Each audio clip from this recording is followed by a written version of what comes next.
행정수도 완성이라는 것이 국회와 대통령실이 내려온다고 해서 행정수도 완성이 되는 것이 아니고 자족도시로서 지속 가능해야 하거든요. 그러기 위해서는 해결해야 될 문제가 이러한 교부세 문제, 또 세종의 미래 비전에 대한 문제라고 생각합니다. 시장들이 이 교부세 문제에 대해서 왜 진짜 해결하지 못했는지 그에 대해서 저는 상당히 좀 의문이고요. 그래서 지금이라도 세종의 시장 또는 세종의 국회의원 또는 세종의 시민단체 등에서 이 교부세 문제를 해결하기 위해서 좀 더 지혜와 힘을 모아야 한다 이렇게 생각합니다.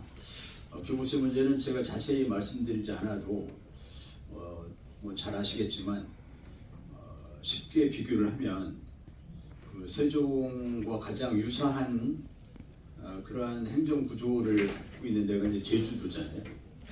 즉 그 기초와 광역으로 이렇게 구성되어 있지 않고 단층제로 구성이 된 세종과 제주시인데 1조 8천억 정도의 교부세를 받는데 우리 세종은 1159억을 받습니다. 너무 뭐 비교가 안 되게 차이가 나죠. 1조 8천억 대 1159억. 그러니까 1조 8천억에 비하면 좀 껌값 수준입니다. 그러한 교부세 문제에 대해서 왜 지금까지 이런 상태가 방치되어 왔는지에 대해서 지금 굉장히 시민단체 또 세종 무엇보다도 세종시장 전 현직 시장들이 도대체 교부세 문제에 대해서 어떤 노력을 해왔는지 저는 굉장히 의문스럽습니다. 교부세 문제가 이렇게 불공정하게 세종이 차별을 받아왔는데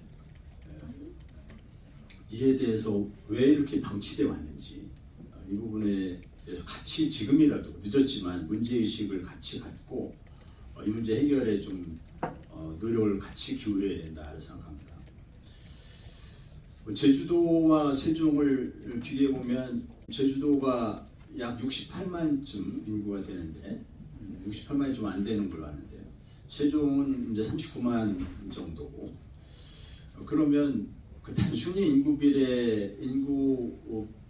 그 비중으로 볼 때도 최소 절반 제주 교부세의 한 절반 정도는 세종에게 확보가 되어야 되죠.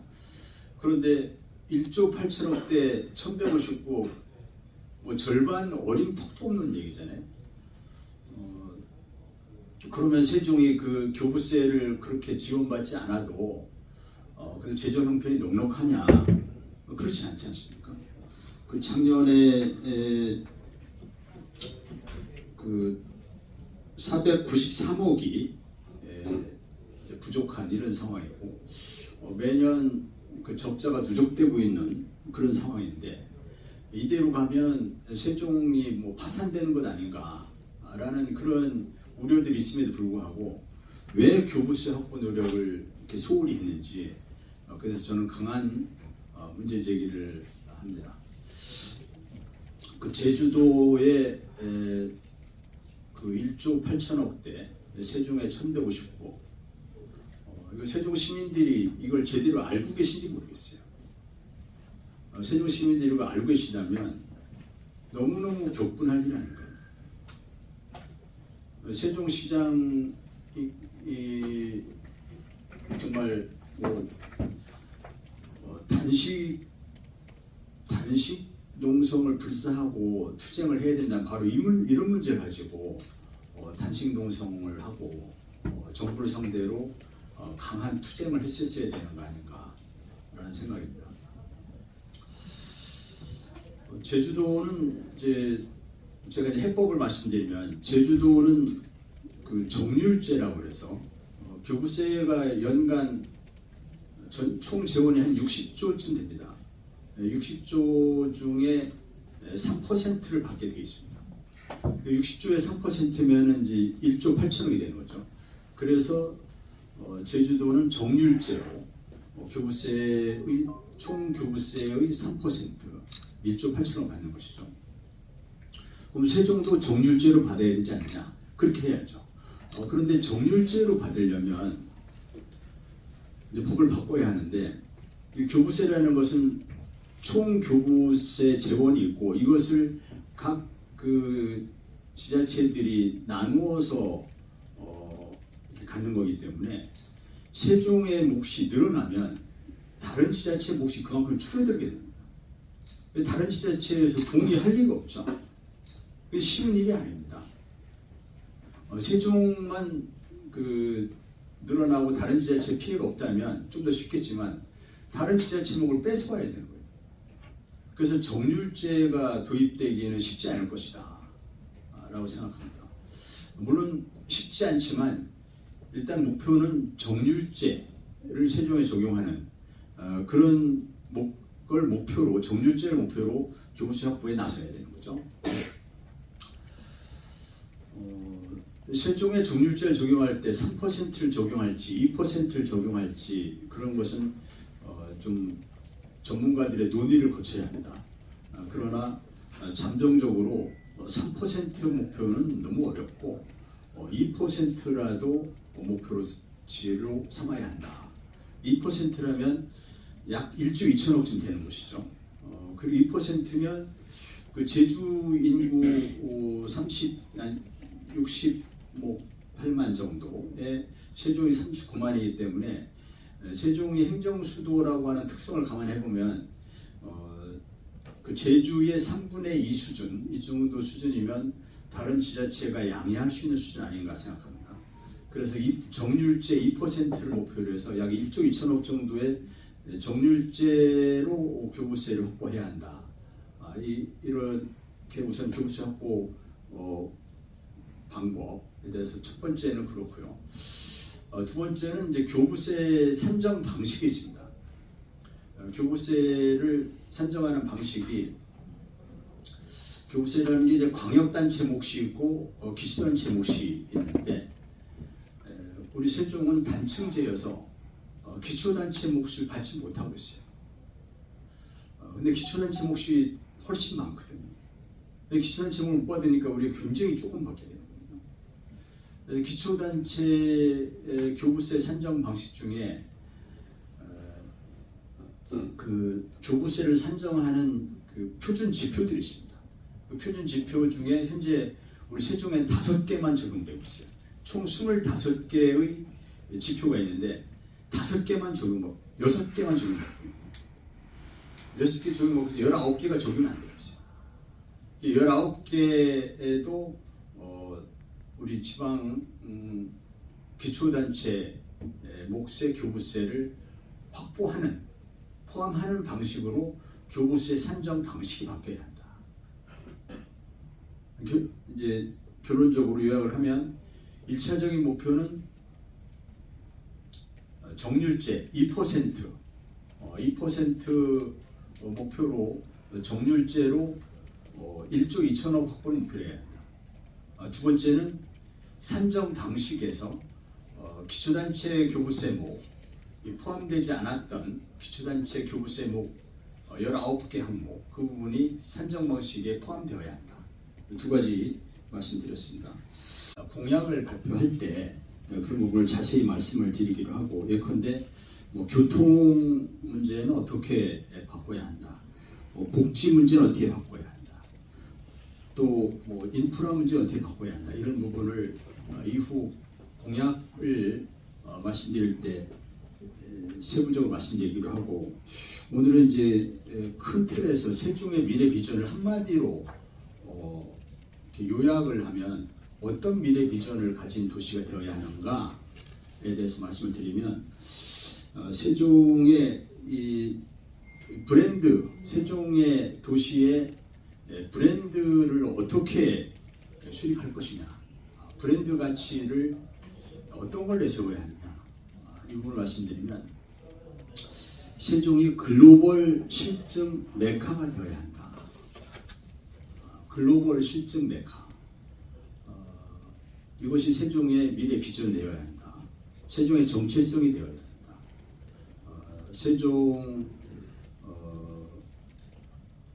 명품 도시로 만들기 위한 키워드가 되어야 한다라고 생각합니다. 글로벌 실증 메카라고 하는 것은 이제 세부적으로 말씀드리면은 피지컬 AI의 쇼케이스가 되어야 한다. 그 다음에 어떤 혁신의 특구가 되어야 한다.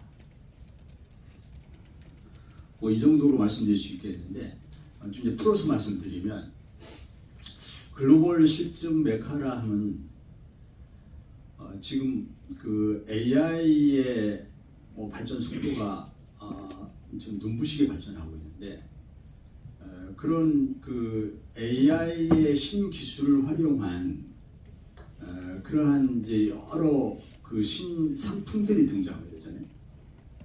이런 것들이 안전성이나 신뢰성이나 효과성이나 성능 뭐 이런 데서 이게 검증이 되어야 되지 않습니까?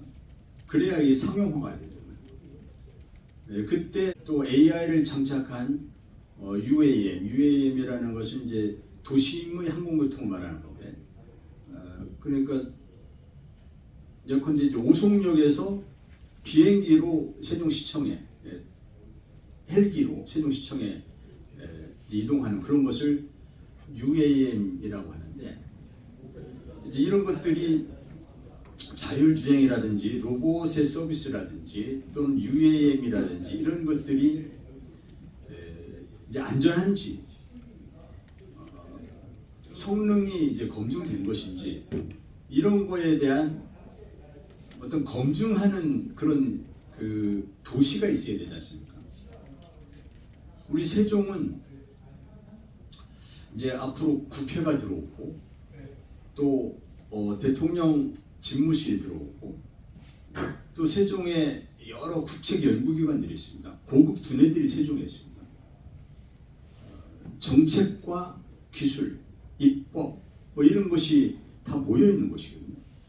그래서 그런 것을 다 융합한 그러한 그 어떤 굉장히 빠른 속도로 AI의 상용화를 검증해 볼 수 있는 이런 도시가 될 수 있죠. 빠른 정책 결정, 빠른 입법, 이제 전문가들을 활용한 이런 것이 가능한 유일한 지역이기 때문에, 그래서 그런 그 피지컬 AI를 상용화할 수 있는 이런 것을 그 쇼케이스라고 부르는데요. 피지컬 AI를 실제로 여기에서 한번 시범 운영을 해보는 이런 도시가 될 것이다. 그렇게 하기 위해서는 여러 규제가 필요해요. 물론 뭐 대전제는 안전이 담보돼야 되지만, 안전이 담보된다는 전제하에서 시장으로 출마하겠다는 의사를 밝힌 때가 1월 초로 기억이 됩니다. 1월 초이고 그 전에 세종시 현안에 대해서 제가 말씀드릴 위치에 있지 않았고요. 1월 초에 세종시장으로 출마하겠다는 말씀을 드리기 전에 세종시 현안에 대해서 말씀드릴 위치에 있지 않았고, 그 다음에 다른 분들이 이미 다 말씀하셨다 하더라도 교부세 문제 또는 그 개선 방안의 문제에 대해서는 다른 분이 말씀하셨다 하더라도 똑같은 내용이라 하더라도 이 부분을 중요하게 생각한다라는 것은 얼마든지 반복해서 중복해서 얘기해야죠. 이렇게 모든 후보들이 똑같이 얘기한다 하더라도 얘기를 해야 되는 것이죠. 제가 생각하는 가장 중요한 문제는 교부세 문제다. 이 부분 얘기를 해야 되기 때문에 그 부분이 이미 다 나온 얘기를 하더라도 반드시 해야 합니다. 그 부분을 세종의 언론 또 뭐 시민들이 다 거기에 힘을 모았으면 좋겠다. 이런 말씀을 저는 당연히 해야 한다고 생각합니다.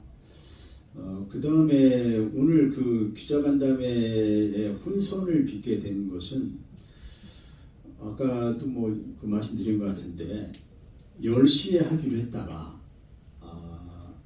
그 10시에 브리핑룸에서 기자회견을 하려고 기자간담회를 하려고 했는데 10시에 그 시간이 잡혀버린 거죠. 그래서 다른 분 앞에서 일정을 변경하면서 그 전에 이미 그 기자 간담회를 하겠다라고 어떤 기자분하고 얘기를 했었고, 세종 지역에서 제가 30년 공직생활하면서 숱하게 기자 간담회했지만 어디 거기에 간사 기자하고 통화를 하면 그것으로서 끝난 것이지, 간사 기자 이외에 또 다른 루트, 다른 채널이 있는 것은 저는 생각을 할 수가 없었어요. 제가 30년 기자들하고 숱하게 접촉해 왔습니다. 35년 공직생활하면서. 그래서 그 간사 기자하고 얘기했기 때문에 그거로서 제가 할 역할은 다 했다고 생각했어요. 그런데 그 장소가 거기가 적절치 않다라는 의견이 있어서 급하게 브리핑룸으로 바꾸려고 한 겁니다. 급하게 브리핑룸으로 바꾸려고 하니까 10시가 이미 잡혀 있다는 거예요. 그래서 그러면은 이미 그 간담회를 하겠다고 약속은 했었고, 그 약속을 파기하면 안 되죠. 그러한 사정이 있는 줄은 한 명의 간사하고 얘기하면 되는 걸로 생각을 하지, 다른 분하고 또 얘기해야 되고 다른 부분 또 얘기해야 되고 이런 시스템을 갖춘 그런 그 기관은 없습니다. 네, 그래서 그쪽하고도 약속을 지켜야 하기 때문에, 그래서 그분들에게 약속을 지키기 위해서 거기에서 뭐 질문하는 거에 대한 답변을 한 것이고, 거듭 얘기하지만 제가 애초에 거기에서도 얘기했어요. 제가 오늘 얘기하려고, 간담회 때 얘기하려고 하는 것은 교부세 문제다. 또 세종의 미래 비전에 대한 이야기다. 세종의 교부세 문제와 미래 비전에 대해서 얘기하고 온 겁니다. 그 부분 한마디도 얘기하지 않았어요. 지금 세종시장 후보로 나오신다고 하셨는데 지금 세종의 언론 환경을 전혀 이해를 못하고 계십니다. 세종은 충북이나 대전이나 다른 지역과 다르게 기자단이 상당히 많습니다. 예, 그러면은 간사랑 통화를 하셨다고 하면은 한 기자단의 간사랑 통화를 하신 걸로 이해가 됩니다. 예, 그러면 다른 기자단은, 그래서 오늘 메일로 받은 게 세종시청 기자실 취재 요청 해서 9시 20분에 한 번 나왔고요. 황운하 의원실 측에서. 그리고 그 이후에 또 한 번 아까 오셔갖고 10시 반으로 변경됐다고 말씀하셨습니다. 그렇죠? 그러면은 전체적인 기자를 대상으로 한 공지사항은 9시 20분이 유차고 그 다음에 오셔갖고 하신 게 10시 반입니다. 그러면 어느 기자단, 어느 간사랑만 얘기를 하는지, 그러면 세종 이 언론 환경에 대해서 전혀를 이해를 못하고 계신데, 저희는 공식적으로 받은 그 세종의 언론 환경에 대해서, 거죠. 세종의 언론 환경에 대해서 아까도 말씀드렸지만 여기가 특별한 언론 환경에 있는지 어떻게 합니까? 당연히 한 명의 간사